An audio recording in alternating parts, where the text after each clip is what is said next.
Good evening, everyone. Tonight, we will delve into the life of Alexander Hamilton, exploring not only his remarkable contributions to the establishment of America's financial system from its inception to his unfortunate demise in poverty, but also the complexities surrounding his existence. So, before you get comfortable, take a moment to like the video and hit the subscribe button. Only if you truly appreciate what I do here, of course. I'd love to hear where you're joining us from and what time it is in your neck of the woods. It's always exciting to see our global family come together, and let me know in the comments where you're tuning. Now, let's dim the lights a bit, perhaps flick on a fan for that gentle breeze and soothing background hum. Let's embark on tonight's adventure together. Hamilton was indisputably one of the most astute intellects of the founding period. However, his life concluded tragically in a duel driven by pride and political conflict. Before the tumult of wars, politics, and power, there existed a small, unassuming island in the British West Indies, known as Nevis, characterized by its tranquil, humid climate and the constant presence of salt and wind. In the mid-18th century, it was here, on this seemingly insignificant map, that one of history's greatest minds emerged, though the details of his birth remain somewhat elusive. Some documentation indicates he was born in 1755, while other sources claim the year was 1757. Even Hamilton himself appeared uncertain at times, perhaps preferring to obscure the truth. What is unequivocal is that he entered the world into circumstances of destitution. His mother, Rachel Fawcett, of French Huguenot lineage, had previously been married to a Danish merchant, but that union ultimately disintegrated. Her divorce was not sanctioned by the church, which rendered her relationship with James Hamilton, Alexander's father, scandalous in the eyes of society. They were never legally married, resulting in young Alexander being labeled as illegitimate. This term carried significant stigma during that time, often leading to closed doors before one even had the chance to knock, a plethora of whispers on the streets, and an undeserved burden of shame.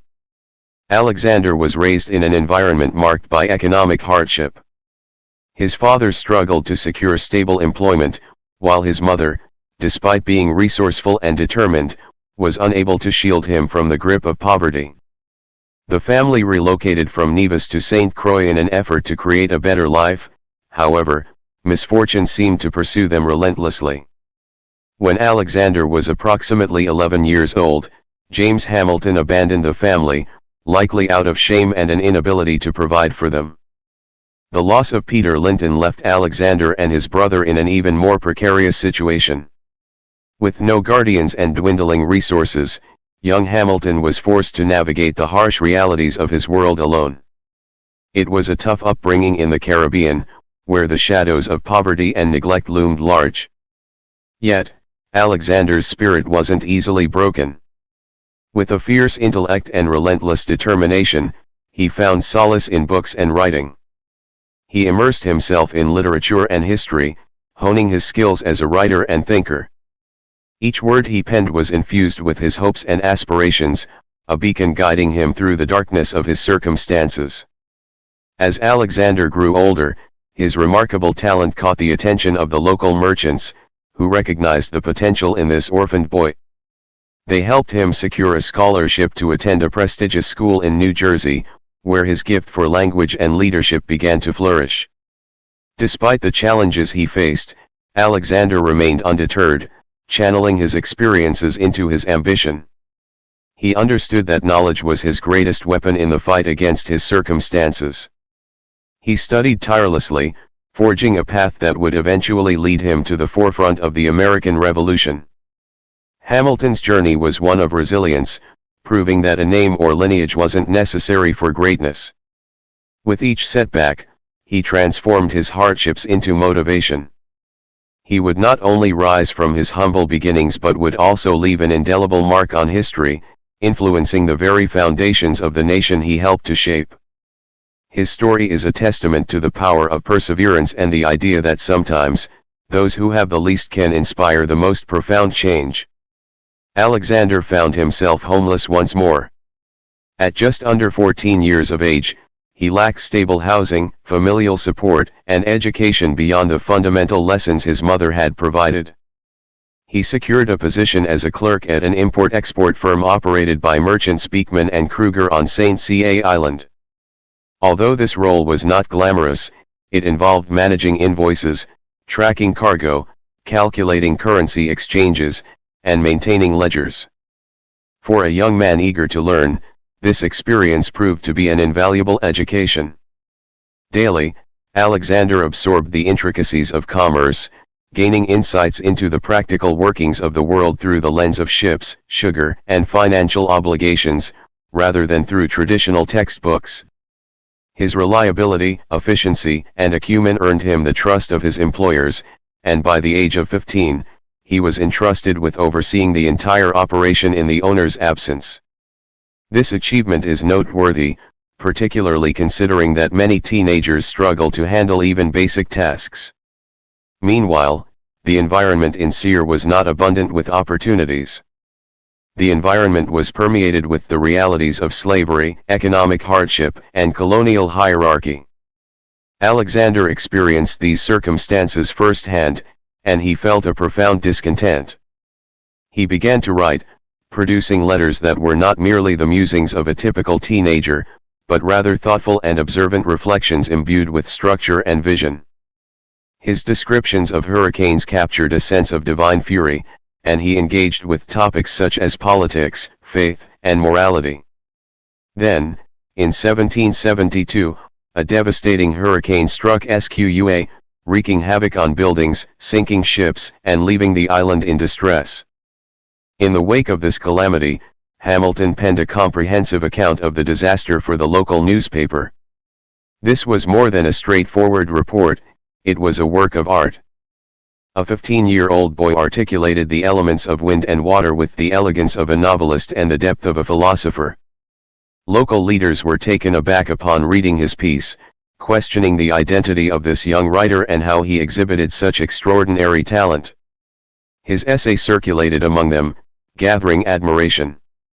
Whispers of admiration began to circulate, followed by efforts to collect donations. The residents of San Croix, despite their own struggles and ongoing recovery, pooled their resources to provide support for this orphaned boy, enabling him to make the journey to America.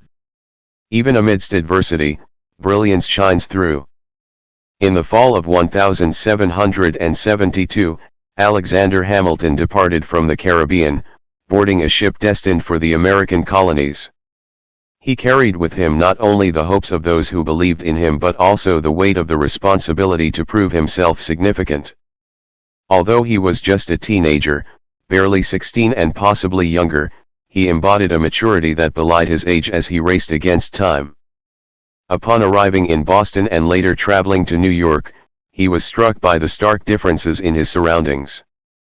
The bustling streets, churches, dockyards, and educational institutions contrasted sharply with St. Croix. This was an environment brimming with chaos, opportunity, and vitality. He swiftly enrolled at King's College, now known as Columbia University, which was among the prestigious institutions of the colonies. Hamilton wasted no time in pursuing his studies. He immersed himself in literature with an insatiable hunger, studying law, philosophy, economics, political theory, and virtually every other subject available. However, mere knowledge was not sufficient for him, he yearned to articulate his thoughts and influence the world around him. At the same time, the colonies were on the verge of revolution, with tensions with Britain reaching a critical juncture. Issues like taxation, the presence of British soldiers, and perceived tyranny created an atmosphere charged with the spirit of rebellion, and Hamilton fully engaged with this upheaval. He began writing political essays under pseudonyms, advocating for the colonists' right to resist British governance. Many readers assumed the author was an experienced scholar or a high-ranking official, and when they learned it was a teenager, they were astonished. Hamilton soon took to public speaking in town squares, delivering impassioned and bold addresses rich with innovative ideas. He did not simply echo prevailing sentiments, he envisioned a new form of government and an entirely new future. His efforts did not go unnoticed. He became a member of a New York volunteer militia known as the Hearts of Oak. This group, composed primarily of young students, was unfortunately lacking in experience. However, their passion compensated for their limited training. Each morning before dawn, Hamilton drilled alongside his fellow militia members in a graveyard next to Trinity Church. They practiced with borrowed weapons, learned fundamental formations, and studied British military strategies. In the evenings, Hamilton immersed himself in literature, focusing on classics, military strategy, economics, and philosophy. Day and night, he devoted both his mind and body to preparing for a significant event. When hostilities officially commenced in 1775 with the battles of Lexington and Concord, Hamilton found himself ready. He played a crucial role in a daring raid on a British battery in Manhattan, successfully capturing cannons while under enemy fire. This bold and perilous action garnered significant attention, showcasing Hamilton's undeniable leadership. He had transitioned from being merely a writer to becoming a capable soldier, and his capabilities were quickly recognized. Within a few months, he achieved a commission as captain of an artillery company, a noteworthy accomplishment for someone so young and without influential connections.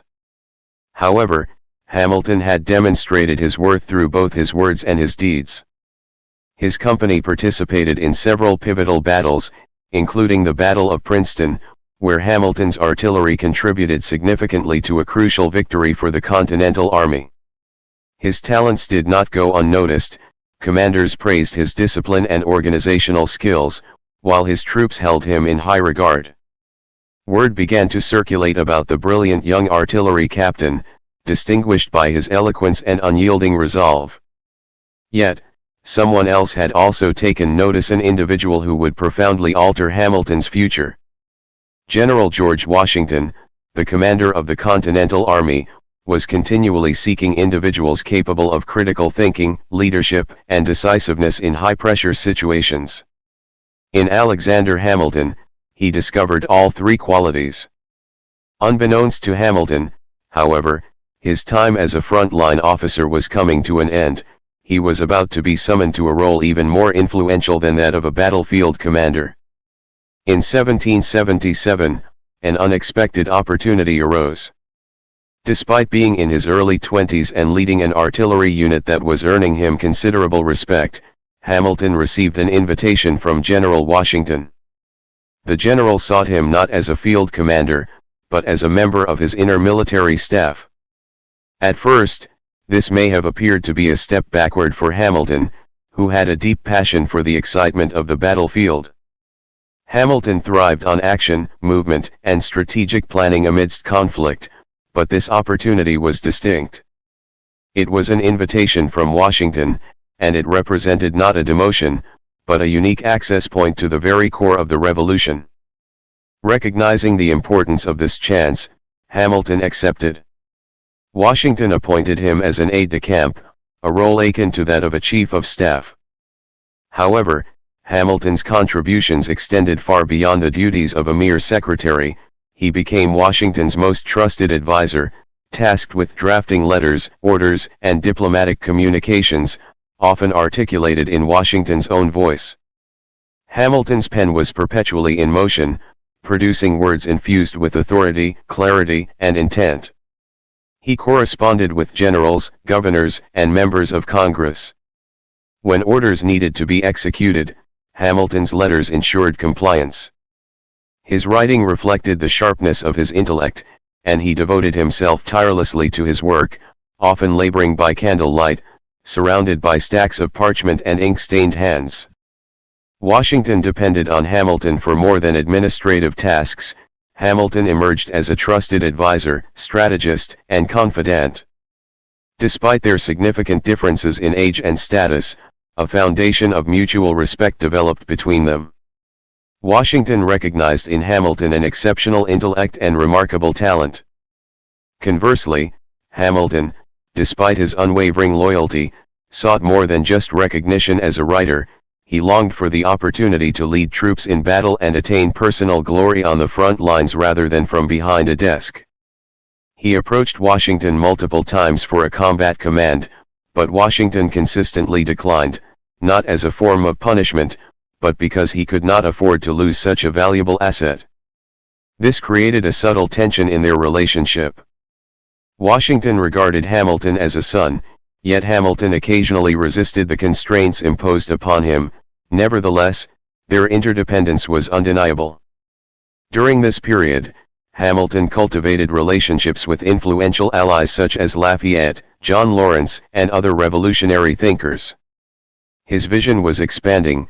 He was not merely engaged in warfare but also contemplating the future beyond it. He envisioned a new nation, a functional government, and a future he could help shape. Young and ambitious, Hamilton was still in the early stages of his journey. For 4 extensive years, he served diligently alongside George Washington, drafting essential correspondence that maintained army cohesion, organizing supply chains during harsh winters, and assisting Washington in managing the delicate egos of generals and politicians. His contributions were undeniably critical. However, beneath the surface, a fervent desire remained. Hamilton aspired to the battlefield. He yearned not just to write about war but to actively participate in it. Hamilton envisioned glory through military leadership, leading charges and commanding respect not just for his intellect, but for his courage. He had demonstrated his capabilities previously when he seized cannons under enemy fire and rallied artillery units in battle. Yet, now constrained by administrative tasks and political duties, he felt stifled. He repeatedly requested a field command from Washington, who consistently declined, recognizing that Hamilton was irreplaceable in his current position. Hamilton's efficiency, brilliance, and reliability set him apart. While other aides came and went, he remained steadfast. Washington, often feeling isolated, relied on Hamilton more than he did on many others. However, Hamilton's perspective diverged. With each promotion afforded to another officer and each instance in which someone else received the accolades and recognition he yearned for, a sense of quiet resentment began to take root within him.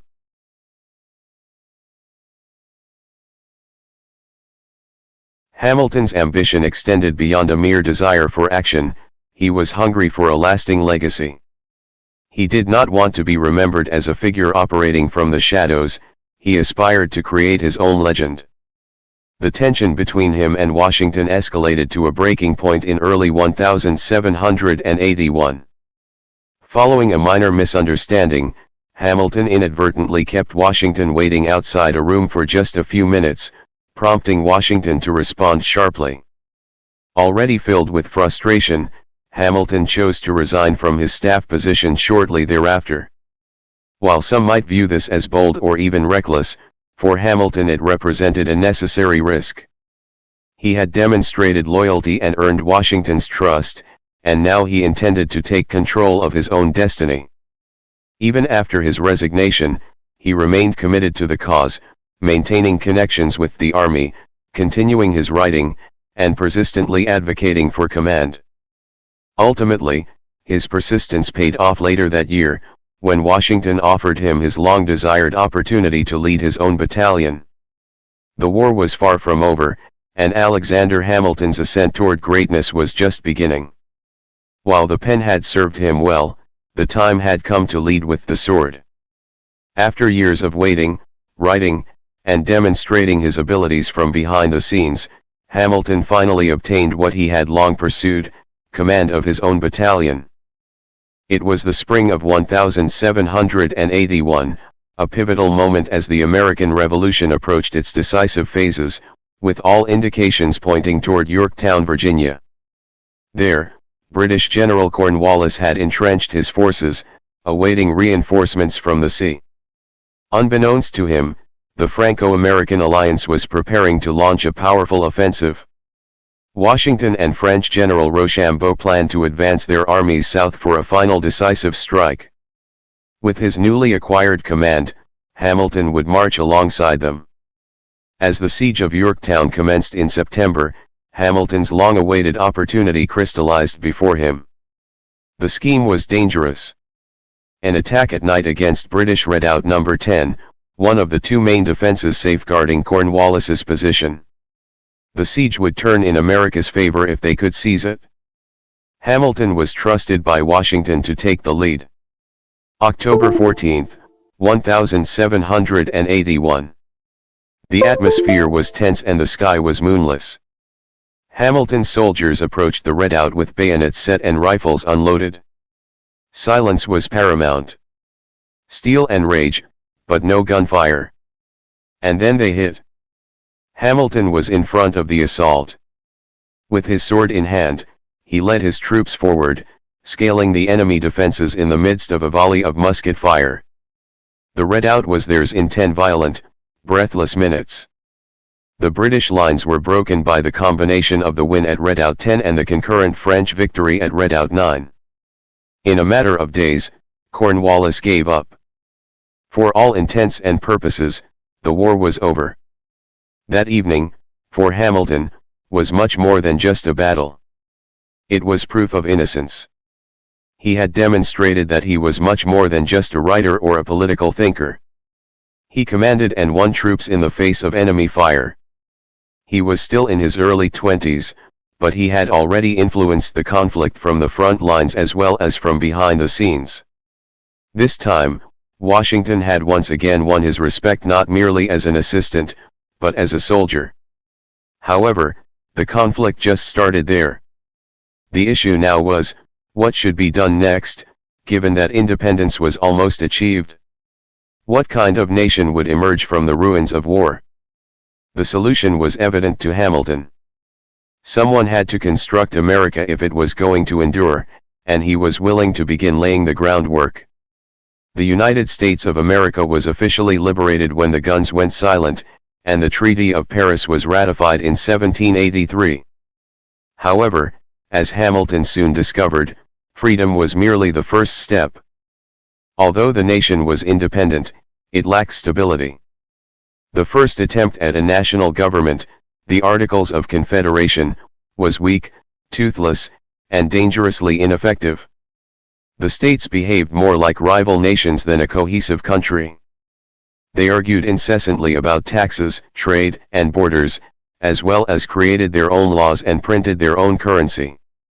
In Hamilton's view, it was anarchy posing as freedom. After leaving the military, he moved back to New York and formally started working as an attorney. His thoughts, however, were still on the conflict. The adversary was no longer dressed in red coats. A lack of federal authority, economic instability, and anarchy prevailed. Hamilton firmly believed in a strong central government capable of unifying the nation, as well as in systems and structure. He also worried that without it, everything would collapse. The thing they had just fought for would fall. As a result, he resumed writing. He wrote letters, essays, and proposals. He entered state politics and spoke fervently about the need for reform. His voice, which had previously been employed to rally troops, was now used to rally minds. He assisted in the planning of the Annapolis Convention in 1786, a meeting intended to discuss the nation's economic challenges. There were only 5 states present, and there wasn't much going on outside. Hamilton, however, seized the chance to advocate for something larger, a complete constitutional convention to rebuild the government from the bottom up. He received his request. The next year, representatives from each of the 13 colonies met in Philadelphia, including notable figures such as Alexander Hamilton, Benjamin Franklin, James Madison, and George Washington. Despite being among the youngest people in the room, Hamilton had an abundance of enthusiasm. His remarks were daring. He openly supported federalism in his views. He thought America needed a united identity, a national economy, and a powerful central government. There was disagreement. Indeed, the idea of centralized power made many people wary. It was too reminiscent of monarchy for their tastes. But Hamilton refused to give up. He was also battling for a constitution. He battled for a vision of America that would endure. Since revolutions may win freedom, but only structure can maintain it. For both the United States and Alexander Hamilton, the Constitutional Convention of 1787 represented a turning point. The blueprint for a new administration was debated, contested, and rewritten by delegates during 4 scorching months in Philadelphia. And despite not being the loudest person in the room, Hamilton was among the most resolute. His aspirations were high. Too much, according to some. Hamilton advocated for a powerful central government, a president with genuine executive authority, and even a Senate that held office for life. Many of the delegates who had just overthrown a monarch and were wary of anything resembling monarchy were not receptive to these concepts. Ultimately, Hamilton's more radical ideas were rejected. However, several of his more fundamental ideas, such as a strong federal government, a powerful executive branch, and the supremacy of national law, were incorporated into the final Constitution. Yet the battle was far from done. Even if the Constitution had been drafted, the states still had to ratify it, which would not be an easy task. There was fierce opposition, particularly from those who worried about losing state authority or viewed the new federal structure as a danger to personal freedom. Therefore, Hamilton once more engaged in combat, this time wielding his most potent weapon, his pen, rather than firearms. He collaborated with James Madison and John Jay to produce a series of articles in support of the new Constitution, published under the shared pen name Publius. These essays were written in a clear, logical, and convincing manner for the average reader. The majority of the essays, 51 out of 85, were written by Hamilton, who often wrote many of them by candlelight late at night. These became the Federalist Papers. Every piece addressed a unique issue. Why do we need a stronger government? How will checks and balances safeguard freedom? Why should people have faith in a national judiciary? These arguments were the focus of Hamilton's entire being. He was more than simply defending a text. The future of the Republic was at stake.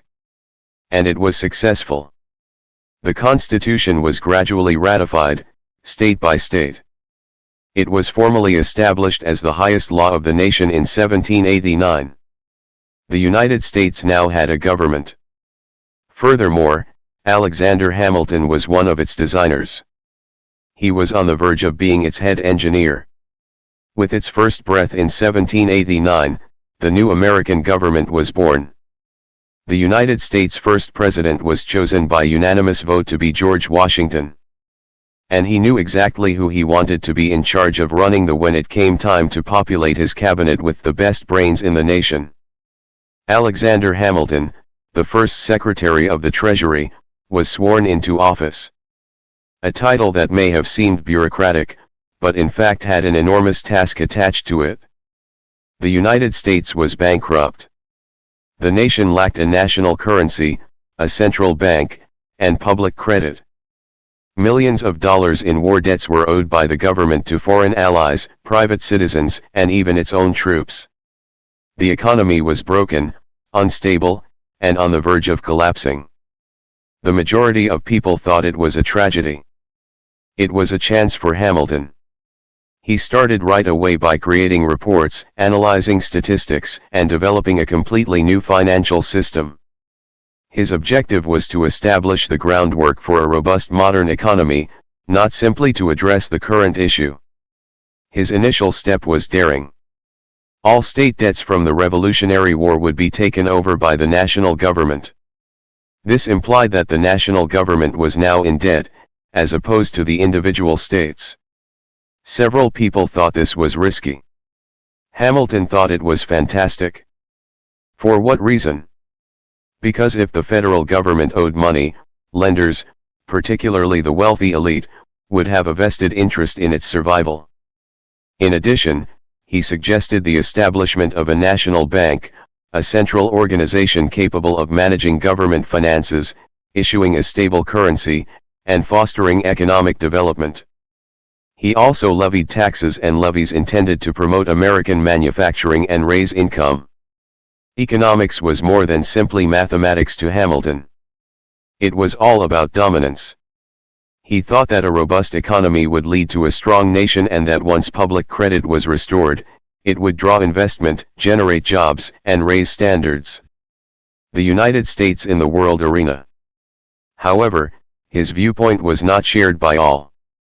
His policies sparked strong opposition, particularly from Thomas Jefferson and James Madison, who worried that Hamilton was establishing an aristocratic, centralized government that was overly modeled after the British monarchy. Although Washington continued to support him, Hamilton's views gradually gained acceptance. The American economy started to settle down. There was a rise in self-assurance. The value of the dollar rose. Hamilton had transformed a bankrupt, divided group of states into a thriving economy in a matter of years.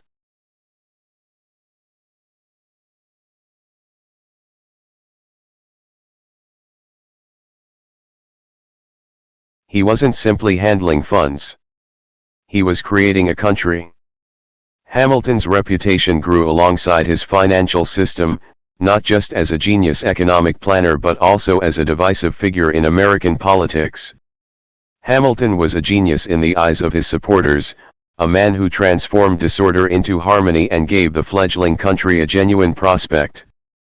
However, his critics saw him as risky, overly outspoken, overly centralized, and too British in his advocacy of national banks, powerful officials, and urban industry. And Thomas Jefferson was the loudest and most insistent critic.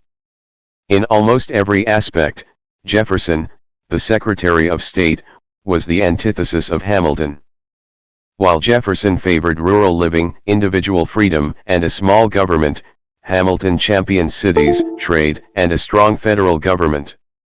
He viewed America as a nation of liberty and farmers, not of federal banks and financiers. The two guys could not have been farther apart. Hamilton's national bank was unconstitutional in Jefferson's view.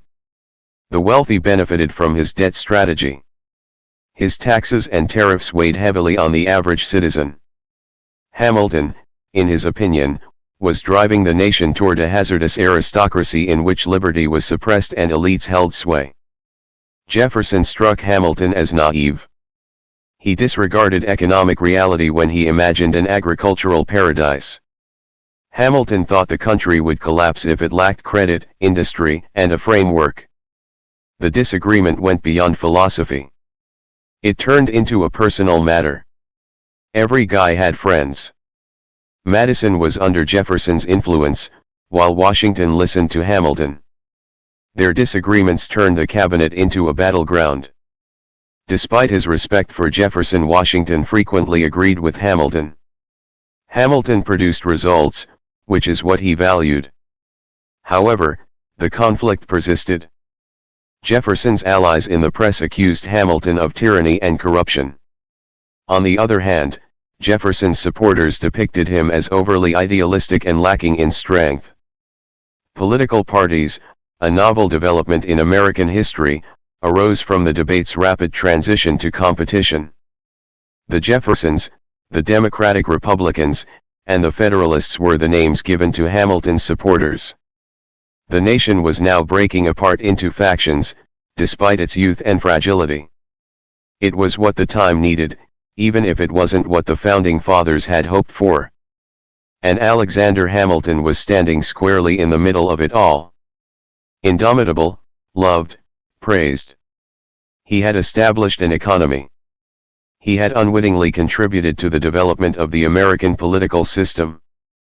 Before it could even establish a firm foundation, the United States began to split apart. By ideology, not geography. Thomas Jefferson and Alexander Hamilton, two formidable opposing minds, were at the center of this divide. At no point did Hamilton plan to establish a political party. However, his policies, which included national debt consolidation, a central bank, manufacturing support, and a powerful executive, were revolutionary enough to establish him as a figure of a larger political movement. His ideas attracted a sizable following of war veterans, attorneys, bankers, city traders, and others. They referred to themselves as Federalists. In contrast, Jefferson and James Madison addressed farmers, craftspeople, and supporters of state rights. They were afraid that Hamilton's vision for the government would turn the republic into an oligarchy dominated by the wealthy and the banks. They established what would eventually become the Democratic Republican Party. The first party system in the United States was born here. The press, which had previously focused on foreign affairs and commerce, now turned into a weapon. Partisan newspapers proliferated quickly. Hamilton's supporters penned scathing editorials in support of fiscal responsibility and a strong central government. In response, Jefferson's camp leveled scathing attacks, accusing Hamilton of betraying the revolution by establishing a system that favored the wealthy. Hamilton, ever the fighter, always gave as good as he got. He manipulated public opinion with his remarkable command of language, published harmful letters under fictitious names, and did other things. He was more than simply handling policy. He was in charge of the narrative. Washington, who loathed factionalism, became more and more uneasy. He had hoped that his presidency would establish a spirit of unity. However, by the conclusion of his second term, the country was split, and the cabinet had become a political battleground. Jefferson, who was repulsed by Hamilton's power, ultimately left Washington's cabinet. However, his movements became more forceful even as he gave up. The 1796 election followed. The first genuinely contested presidential election in American history. The Federalist John Adams was the victor. However, under the regulations of the time, his opponent, Jefferson, took office as vice president. Despite no longer being in the cabinet, Hamilton continued to wield influence from behind the scenes in a strained, uncomfortable administration. The revolution had brought a nation into existence. However, the foundation for American political struggle was established by Hamilton and Jefferson, who produced something that lasted longer. Central versus local, cities versus farms, power versus ideas. And the struggle was far from over. Alexander Hamilton had established a reputation for being a man of intelligence, order, and self-control. However, that image would be destroyed in 1797. The summer of 1791, many years prior, marked the start of everything. At the time, Hamilton was one of the most influential individuals in the nation, serving as the Secretary of the Treasury. A young woman named Maria Reynolds approached him at his home in the countryside. She sought financial assistance from Hamilton, claiming that her husband had left her. He concurred. However, what happened next was not philanthropy. It was a love affair. For several months, Hamilton and Maria Reynolds carried on a covert affair. However, it was more than simply an affair. It became a trap. James Reynolds, her husband, discovered and blackmailed Hamilton, asking for payment in exchange for his silence. Hamilton kept paying and kept seeing Maria instead of ending the affair right away. Ultimately, things came undone. The payments were discovered in 1797 by political opponents, including Thomas Jefferson's friends. They believed Hamilton was guilty of financial malfeasance and abusing taxpayer money. The payments were actually personal, not political. However, Hamilton was aware that the tail would break. As a result, he took actions that were almost unheard of. He spoke the truth. Hamilton revealed the entire affair in stunning detail in a 95-page public document currently known as the Reynolds Pamphlet. He confessed to the adultery, the extortion payments, and the resulting public humiliation, but he refuted any financial wrongdoing in his official position. He was destroyed by the first significant sex scandal in American political history. The response from the public was harsh. While others were turned off by the conduct itself, some were taken aback by his honesty. His opponents used it as evidence that Hamilton was dishonest and unsuited for a career in the public sector. His friends were also shaken. His previously spotless reputation suffered a lasting setback. Things were much worse at home. Eliza, his wife, was heartbroken. The woman who had stood by him during politics, scandal, and war now had to face public shame. Hamilton's political career never recovered. He would never again hold public office, despite continuing to write and offer guidance. With a single, personal blunder, the man who created America's financial base had lost all of his reputation. His opponents cheered. Nevertheless, Hamilton wrote about it because he continued to have faith in influencing the future, regardless of how severe the controversy was. The world of Alexander Hamilton underwent a transformation after the Reynolds pamphlet was released. He had put himself out there in order to take responsibility for his errors and protect his public image. However, it became clear that being truthful had a significant cost. The people of the United States were stunned. It was hard for many to accept that the man who had formerly been whispered about in admiration as the architect of the national economy had succumbed to such a private scandal. Whispers became headlines, which turned into giggles. Jeffersonian newspapers had a field day portraying Hamilton as a corrupt hypocrite and a man who led a double life while professing to create a moral republic. Jefferson's political adversaries jumped at the chance. His relationship with Maria Reynolds was used to undermine his reputation and every cause he supported. The response among Federalists was divided. Some people praised his openness, claiming that it demonstrated he had nothing to hide. Others saw a liability, a man who was unable to regulate his own behavior despite his intelligence. However, the worst response may have come from inside his own house. His most ardent supporter for years had been his wife, Eliza Hamilton. She had supported him via politics, public pressure, and war. However, Hamilton had now betrayed her confidence in the most public manner.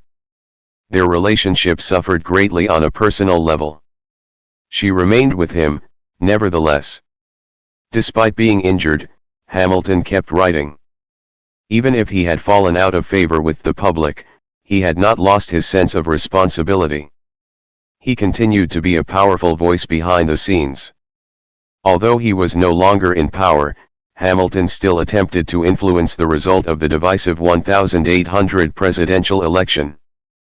Despite being a Federalist, Hamilton had little faith in John Adams, the head of his own party, who was then the president. The two men had come to hate one another.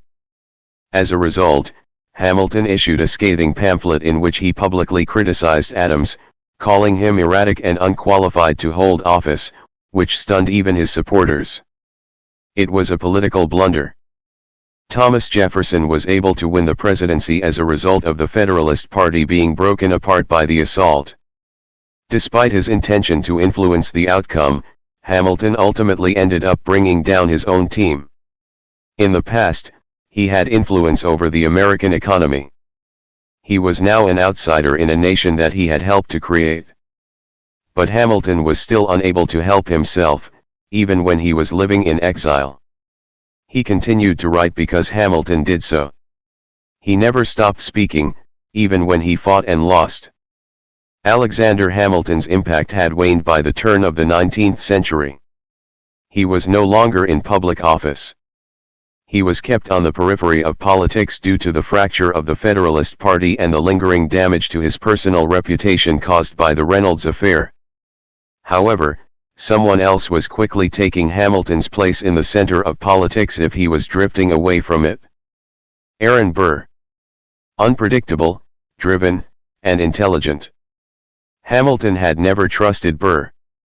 For years, the two had met in New York politics. Burr was well-connected, cunning, and charming. He was able to win over a crowd as easily as he could beat an opponent. Hamilton saw Burr as a threat not because of his views, but rather because he appeared to have none. The competition between Burr and Hamilton grew in the election of 1800. Burr campaigned for the Democratic-Republican candidacy alongside Thomas Jefferson. However, because of an anomaly in the electoral college system at the time, Jefferson and Burr tied with the same number of electoral votes. The House of Representatives made the call. And Hamilton made an amazing decision, even if he wasn't Jefferson's buddy. He supported Jefferson. Hamilton told Federalist officials in letters and chats that Jefferson, at least, had principles, even if he disagreed with Jefferson's policies. In Hamilton's view, Burr had none. Burr only cares about himself. He penned that he is as dangerous as he is ambitious and unprincipled. It was a crucial decision. Jefferson was elected president. Although Burr became vice president, he was fully aware of the individual who had caused him to lose the highest position. Burr never forgot that Hamilton had a formidable adversary. Burr's political fortunes waned over the ensuing several years. Like Hamilton, he was sidelined during Jefferson's presidency and eventually became isolated. However, Burr did not want to disappear into the background, unlike Hamilton. The two men's relationship was tense. Hamilton kept attacking Burr's character in public via letters, speeches, and political machinations. Anyone who would listen was warned by him that Burr was a menace to the Republic. Politics was no longer the only thing. It was a matter of personal taste. The impending last battle between two men with two careers that are slipping. The fuse had already been lit, though neither of them was aware of it, and it would explode in blood. The political situation had shifted once again by 1804. Aaron Burr was now completely cut off from the authority he had formerly enjoyed, as Thomas Jefferson was in his second term as president while still holding the office of vice president. Burr, excluded from Jefferson's inner circle and politically marooned, aimed for the governorship of New York as his next chance.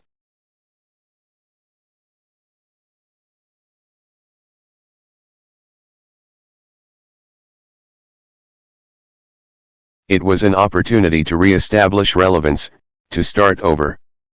However, Alexander Hamilton, who never wants to remain silent, wouldn't let it occur. Hamilton labored in the background to prevent Burr from winning the election. He sent letters to influential people imploring them to withdraw their support for Burr. Burr was corrupt, erratic, and untrustworthy, he cautioned. He was referred to as the community's most unfit and dangerous individual by Hamilton. It was a case of political sabotage. And it did. The election was won by Burr. Burr was both publicly humiliated and inwardly furious, and he attributed his loss to Alexander Hamilton. Not long after that, a newspaper printed a letter. At a private supper, Dr. Charles Cooper, a close friend of Hamilton's, gave his opinion of Burr. In Cooper's view, Hamilton uttered even more heinous things about Burr than what was made public. That was all. Burr requested a retraction. Hamilton declined. He acknowledged condemning Burr's political behavior, but he did not term him despicable. He stated that was hearsay. However, Burr did not desire a clarification. He desired a confrontation. He thus sent a letter, a duel, and a formal challenge. Hamilton was unsure at first. Dueling was unlawful, hazardous, and contrary to his personal ethics. He had dueled friends to death. He had openly opposed them. He possessed a family. He had male children. He left behind a legacy. He also took pride in himself, though. Hamilton was worried that refusing the challenge would make him look like a coward. He thought that honor was important. Therefore, he agreed. He started organizing his affairs. He penned a love letter to Eliza.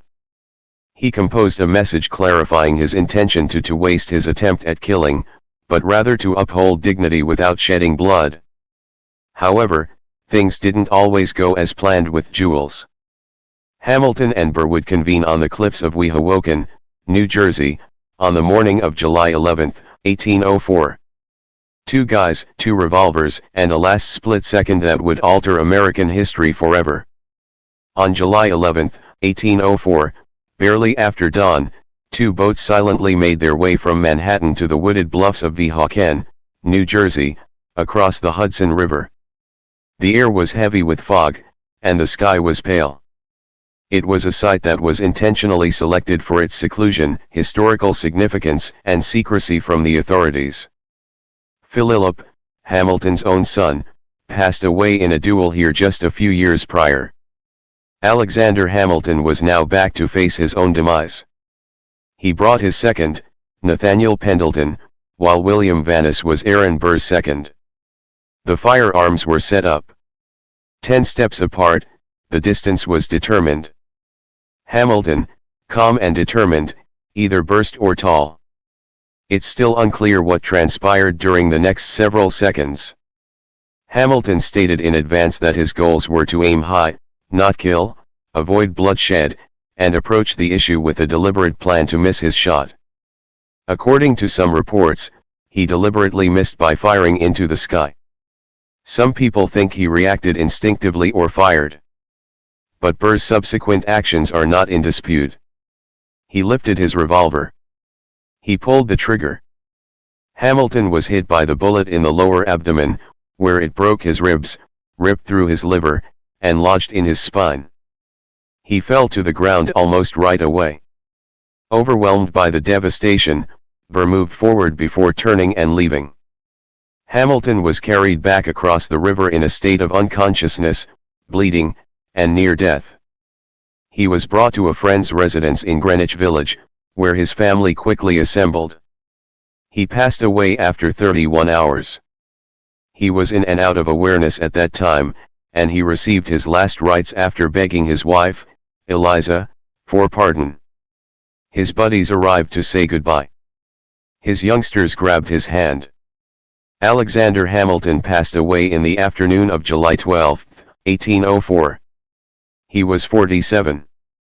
The individual who had participated in the revolution, established the country's financial system, authored most of the Federalist Papers, and created the framework for the nation of the United States had vanished. Murdered in a battle that history would remember as a tragedy, a waste, and the last chapter written in gunpowder and pride. However, death has a curious way of echoing, particularly when a legacy refuses to be interred, so Hamilton's tale did not stop here. News of Alexander Hamilton's passing shocked the young republic in every nook and cranny of New York City. People stood in silence outside his house. The loss of their intellectual foundation was lamented by Federalists. Those who opposed him politically were equally dumbfounded by the abrupt and senseless conclusion. Lives had previously been taken by duels. However, this experience was distinct. A man who had contributed to the independence victory, established the American economy, defended the Constitution, and helped establish the foundations of government was no longer here. At the hands of an incumbent vice president. There was a surge of public fury. Thousands of people attended Hamilton's burial. The shutters came down. The bells of the church rang. Soldiers marched in unison with grieving citizens. His casket was brought to rest beneath a plain stone in Trinity Churchyard. He was laid to rest as a patriot rather than a politician. Eliza, his wife, remained at his side till the very end. Eliza had 7 living children to care for and a mountain of debt in the days after his passing. She still wouldn't give up, though. Driven by love and sorrow, she devoted her life to carrying out the mission he had begun and protecting his memory. In homage to Hamilton's own childhood as an ignored, impoverished boy, she helped found the first private orphanage in New York. She defended his name, arranged his letters, and made sure that future generations understood him not only as a founder, but also as a father and a visionary. The man who pulled the trigger, Aaron Burr, was never accused with murder, but the moment Hamilton's heart quit, his political career was over. For the remainder of his life, he was plagued by his actions and ended his vice presidency in disgrace. Hamilton's demise signaled the start of a new chapter in American politics and the conclusion of the previous one. Although the nation progressed, Hamilton's theories of public credit, central banking, and a powerful federal government would remain. Hamilton would be mentioned as a guiding star by leaders like Theodore Roosevelt and Abraham Lincoln decades later. Because Hamilton was more than a founding father, his reputation would never vanish entirely, even if it did wane for the majority of the 19th century. He was a believer, a builder, and a man whose final breath ignited something far bigger than himself. Following Alexander Hamilton's murder, his wife Eliza found herself at the crossroads between sorrow and obligation. She had sacrificed her husband to pride and politics. The legacy left behind included 7 children, a mountain of debt, and a besieged legacy. Hamilton's arrogance, duel, and scandal were the subject of many whispers in society. Eliza, on the other hand, refused to let history forget him, despite his enemies' attempts to dismiss him. Eliza had always been a powerful woman since she was born into the well-known Schuyler family, but now she had to be invincible. She started the arduous and lonely task of safeguarding the reputation of a man who was no longer able to defend himself by selling their house and taking care of their other assets. She collected his letters, writings, essays, and official reports. She protected his contribution to the nation's founding by arranging his writings and tracking down his letters. She maintained his reputation by telling stories with historians in a way that purposefully and meticulously addressed misconceptions in the public. But Eliza's objective was more than just recalling. She also constructed. Eliza assisted in founding the Orphan Asylum Society in New York City in 1806, only 2 years after Hamilton's passing. This organization would later be known as the Graham. Wyndham was one of the first orphanages in the city.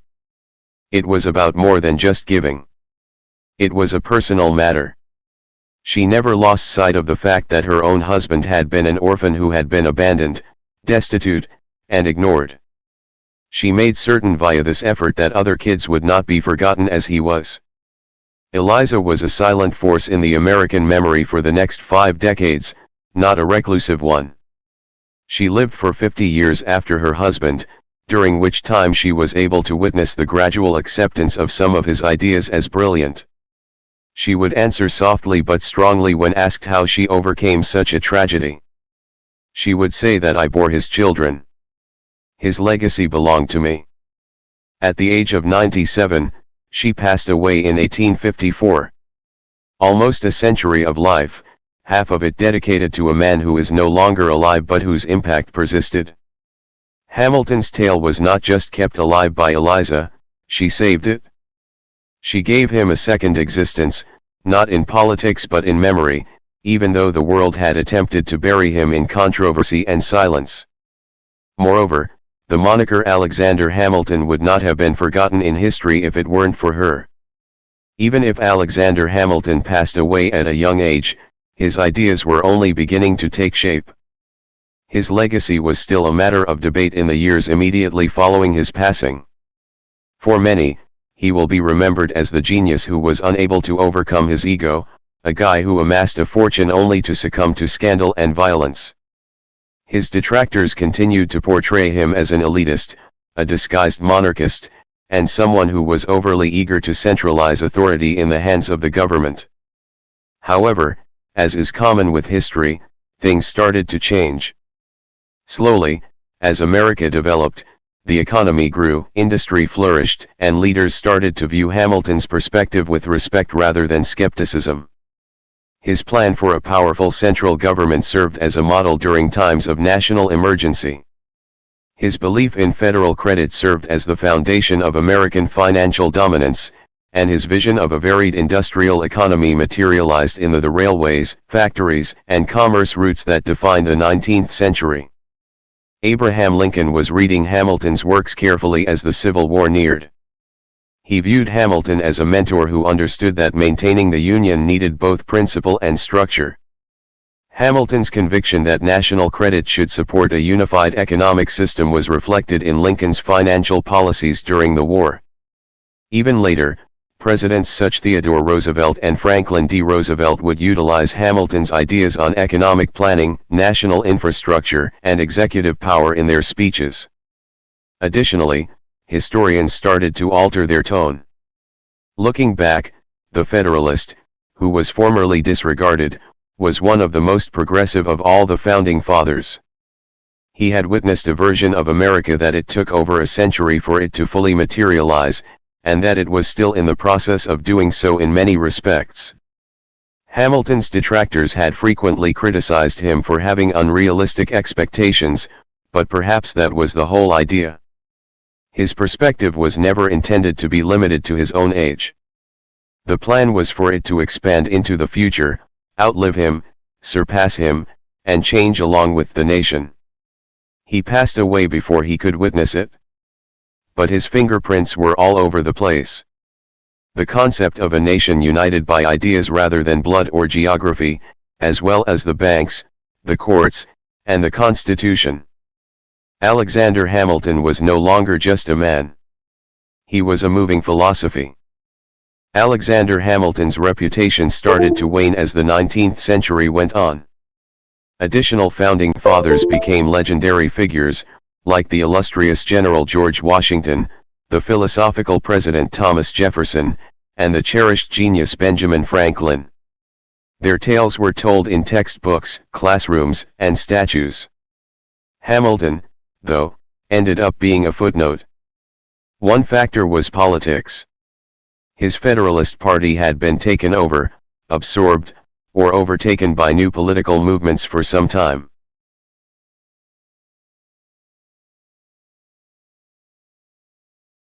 In the decades after his death, his opponents Jeffersonians, Jonians, and others dominated the public discourse, and they were not particularly inclined to sing his praises. A guy they perceived to be a danger to democracy. They referred to him as arrogant, power-hungry, and someone who prioritized industry and bankers above the general public. The fight came next. Hamilton's death in a personal feud with another politician seemed chaotic, nearly embarrassing, in a fledgling, idealistic republic. It didn't align with the heroic tale that many Americans hope to impart to their kids. Consequently, his recollection became more forgiving with time. The Federalist Papers, which were formerly a mainstay of constitutional discussion, were still read, but frequently little regard was given to the author of the majority of them. His economic policies persisted in practice, if not in name. He gradually established himself as the founder. The majority of people forgot, but not everyone. His work was continuously scrutinized by historians, economists, and legal scholars. His genius, foresight, and capacity to anticipate the needs of a nation that was still in its early stages were lauded by some. Others appreciated the sheer persistence of a guy who went from being an illegitimate Caribbean orphan to becoming one of the most powerful people in American history. Hamilton was still considered a second-tier character during the majority of the 19th and 20th centuries. He was respected but not revered. He was featured on the $10 bill, but most people barely gave his picture a second look. Although he had a tomb at Trinity Church, a few schools bearing his name, and one or two sculptures, he was not revered in the same manner as Washington or Lincoln. It appeared as though he had been silently stashed away by history. However, Hamilton had always been underestimated, and as he had done so many times in the past, he was patiently waiting for an opportunity to make a comeback. This time via a path that nobody could have predicted, rather than via politics. Alexander Hamilton's tale was mostly forgotten in American memory for about 2 centuries. Everything changed when a guy in an airport grabbed a book. The revolutionary biography Alexander Hamilton, written by historian Ron Chernow, was released in 2004. It was comprehensive, nuanced, and extremely humanizing. It portrayed a complete picture of a complex man who was flawed, intelligent, driven, tenacious, and who possessed a wide range of talents, rather than just concentrating on politics or controversy. Ascended from obscurity to influence a country. Although scholars praised the book, it found its way to a completely unexpected person, Lin-Manuel Miranda, a young playwright and musician. Miranda brought Chernow's biography along as light reading while on vacation in Mexico. He was taken aback by the second chapter. "I've never read a more hip-hop tale." He was an impoverished Caribbean youngster who worked his way to the top through language, he stated. It wasn't just a vibration, it was like music. Thus, Hamilton's second act started on Broadway rather than in Congress. Miranda's musical Hamilton debuted at New York City's Public Theater in 2015. A daring, genre-defining blend of hip-hop, R&B, and classic show tunes. It pictured the Founding Fathers as revolutionaries who were young, varied, and fundamentally imperfect. Miranda himself played Hamilton, who was depicted as a lyrical genius, a political contender, and a man consumed with purpose and doubt. By casting actors of color as America's founders, the performance brings fresh voice and relevance to a traditional tale. Audiences were thrilled. After later that year moving to Broadway, the performance received a record 16 Tony Award nominations, took home 11 of those, and went on to win the Pulitzer Prize for Drama.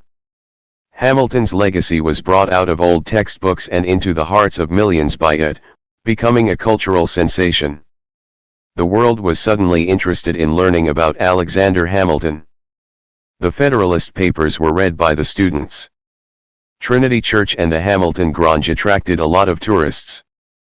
Cherno's biography sold like hotcakes.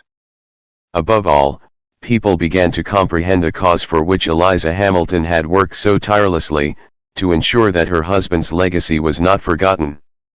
Hamilton had always had faith in the potency of words. It was through words and music that he came roaring back to life, more than 200 years after his passing.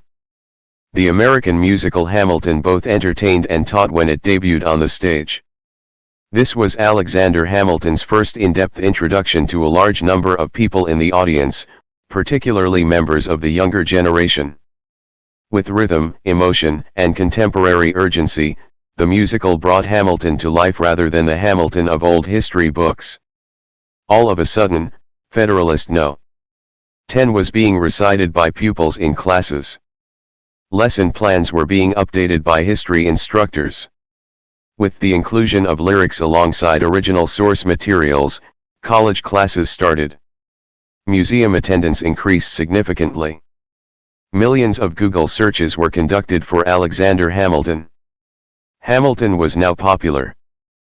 But it wasn't all about rhyming or music. Because the narrative was universal, it struck a chord with everyone. This man, who was born out of wedlock, grew up in poverty, and was an immigrant without any standing or position, made his way up the world through the force of his mind, drive, and perseverance. His faults, pride, rage, and anxieties were explored rather than concealed. In many ways, Hamilton served as a reflection for immigrants, underdogs, dreamers, and anybody who had ever been made to feel like they didn't belong. "I am not throwing away my shot," or "immigrants, we get the job done," became rallying cries. In a split, unsure world, the themes of legacy, sacrifice, and the burden of history resonated. Furthermore, the musical ignited something unusual, even if it did take artistic license, as every dramatization does. A real desire to know the actual person who created the song. At first dubious, historians started to cheer the occurrence. It opened doors, but it did not take the place of academic study. It sparked curiosity. It brought forgotten stories into the spotlight. Even the highest echelons of government were influenced by the show's cultural effect. Former President Barack Obama described it as a tale that America formerly told about America. Students received free tickets. The group gave a performance at the White House. 2 centuries after his death, Hamilton was not only remembered but also approachable. During his lifetime, he frequently had the sense of being an outsider who was not understood. Excessive, overly aggressive, and excessive. However, the globe has now caught up. Moreover, history was now completely focused on the man who had previously been buried by scandal and politics. Because stories that have been forgotten can resonate throughout time if told loudly enough. In the 21st century, when attention shifted back to Alexander Hamilton, people started to examine his concepts rather than just his life, and they came to a remarkable realization. He's the source of so much of what makes America. From the start, Hamilton was thinking about the future in addition to independence. Hamilton concentrated on constructing something that would endure, while others struggled to secede from Britain. Furthermore, several of the systems he foresaw, systems that were criticized in his own day, are now considered to be fundamental. Consider the national economy, for instance. Critics shouted that Hamilton's plan for the federal government to assume state debts and establish a national bank was tyranny in disguise. Now, those thoughts are commonplace. His plan formed the foundation of the Treasury Department, the American credit system, and the entire notion of public finance. The Constitution comes next. Hamilton promoted it to the public with unparalleled vigor, even as others vacillated about its drawbacks. The majority of the Federalist Papers, which he authored, are still cited in Supreme Court rulings today. His defense of a powerful federal government provided the intellectual basis for a united nation. Hamilton's impact can be seen in everything from the executive branch, the authority of the presidency, the function of the cabinet, and the checks and balances between the various branches of government. He worked relentlessly to balance liberty with law because he was equally afraid of mob rule and monarchy. He saw America as a place of industry as well as ideals. He advocated for industry, infrastructure, and innovation. He depicted a picture of an economic superpower in his well-known study on manufacturers, a country that could support itself. It was rejected by a lot of people at the time. It reads like a prophecy now. The impact of Hamilton extends beyond what is seen on money and in marble sculptures. It may be found in any discussion of debt and taxes, any debate over federal authority, and any policy choice that balances liberty and accountability. He viewed the government as a tool rather than a threat. A tool that, if used wisely, could create a nation that is strong enough to withstand war, division, and the passage of time. 2 centuries later, we're still utilizing that instrument. Following a plan created by a man who kept at it till history caught up with him, he is still building. Despite his extraordinary ascent, Alexander Hamilton's path was not simple. Hamilton was never a flawless hero, no matter how brilliant he was, how many systems he created, how many papers he wrote, or how many conflicts he fought. Actually, it's his flaws, not his accomplishments, that cause his narrative to ring with us today. Hamilton was frequently his own worst adversary. For one thing, he was incredibly proud. In many cases, he correctly thought he was the most intelligent guy in the room. However, there was a price for that conviction. He nearly never took advantage of the opportunity to remain silent, instead offending political friends and isolating co-workers. Consider the Reynolds situation. He was advised by many of his friends to remain silent and allow the rumors to die down.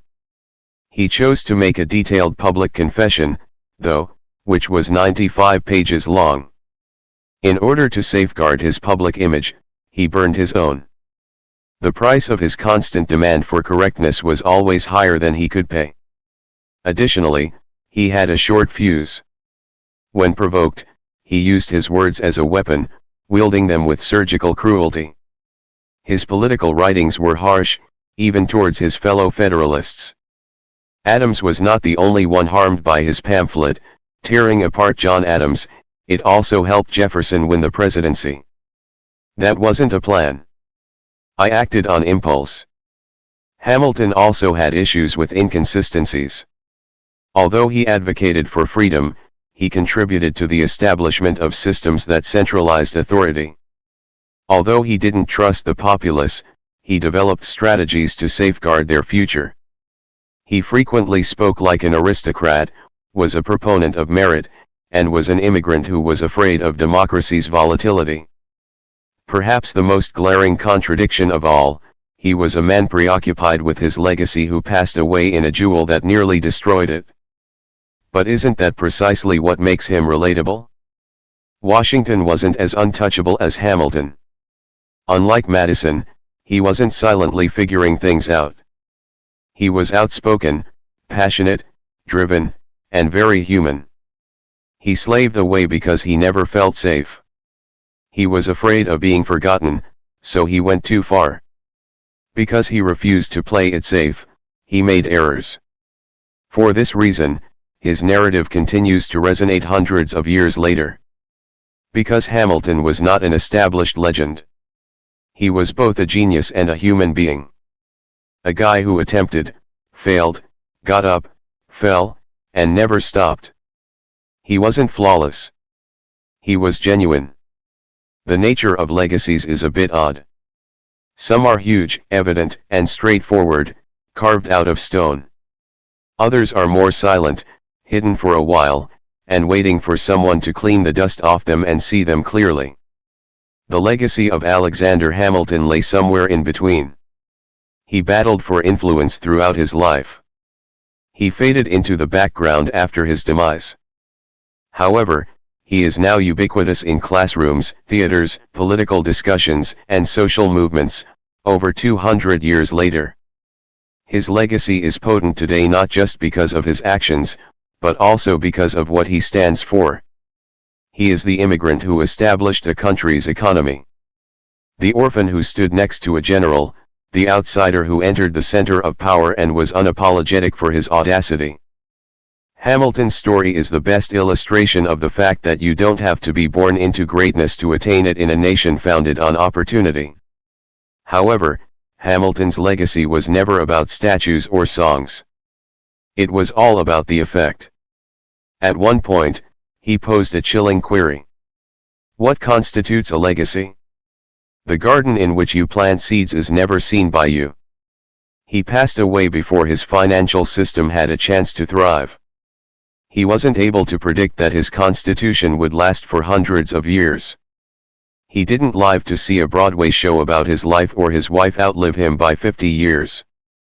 He never witnessed kids reciting his essays in classrooms all around the world. However, those seeds did germinate. As a result, his voice never truly went silent. When someone uses logic and fervor to defend the Constitution, you hear it. You can see it in the systems that continue to keep the nation together.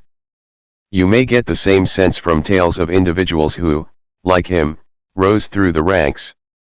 Hamilton maintained a forward-thinking mindset even while facing the prospect of death.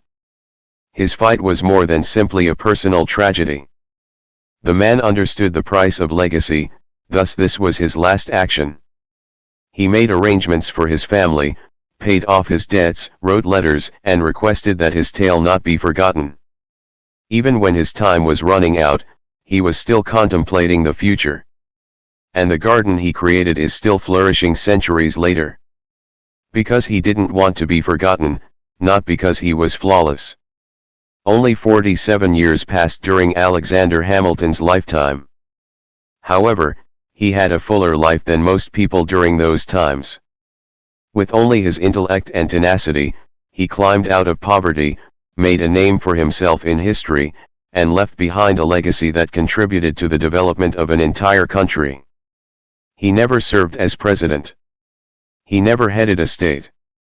However, he left his fingerprints on the courts, the financial system, the Constitution, and the notion of a unified country. But what really makes Hamilton unforgettable is not simply what he created. That's how he constructed it. He had a public failure. He had a profound affection for her. He fought fiercely. He built relationships, made enemies, and left behind a trail of letters that are filled with urgency, excitement, and genius. He was a flawed individual who was envious, obstinate, and impulsive. However, he had limitless motivation. Even if it meant sacrificing everything, he had faith in creating something greater than himself. Perhaps this is the reason why, after all these years, we are still captivated by his tale. The struggle to advance, the need to establish oneself, because we are aware of it. The conflict between morality and ambition. The hope that your work and words will live on after you. His life teaches us that brilliance is not about perfection. It's about effort, vision, not accepting the world as it is, and having the courage to dream of what the world could be. Hamilton envisioned a future for America that was robust, well-organized, and secure. And despite never witnessing the full realization of that future, he established the groundwork with unwavering resolve. Perhaps he didn't waste his opportunity on that battleground, but through his labor, his words, and his steadfast attitude, he gave the rest of us a chance at freedom, structure, and potential. After all, what else would you expect from a founding father? He wasn't a myth or made of marble. He was composed of fire, steel, and ink. Therefore, the next time you have a $10 bill in your hand, think about the person who gave all he had despite not coming from a wealthy or privileged background. Was forced to construct a nation that would last longer than he would. That's Alexander Hamilton. And you are now aware of his history.